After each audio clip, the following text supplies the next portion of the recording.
আজকে যে মেলা যায় আমার নগে বাবু আগে জানলে মেলা তাইতামি না। তো হে গাইস, আশা করি তোমরা সবাই ভালোই আছো। আমার ছোট্ট মিনি ব্লকে তোমাকে স্বাগতম জানাইলাম। আর এনে বলে হাফ বেরিয়েছি, ওই হাফ দেখলাম। তারপরে আইডা দেখতাছি যে এনে সরকি আর এটা গেদি সরকির ওইটা শিক্ষার পারতাছি ইন্তিকা শব্দ আই।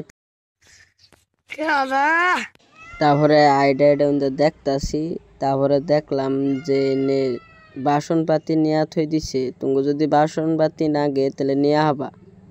আর যে গেদি ফুলাহান ইন্দা আইতাছে গাইস, দেখলে কি করবা যে অন্য গেদি ফুলান না, অন্য হচ্ছে ছাগল। আর ছোট গলা কিনা হারি না ইন্না, আর অহনো কিনা হারি না, পয়সা নাই কেন। আর এনে যে ইন্না লটকা রয়েছে, ইন্না যদি বাইতে না নিয়ে যায় তাহলে তো বয়ে মাইরে হালাবো। আর অন্য দেহ কি বাসি। তো ঠাস করে স্টেজের সামনে দেখি একটা পাগলায় ড্যান্স করতেছে, তেরি মেরি।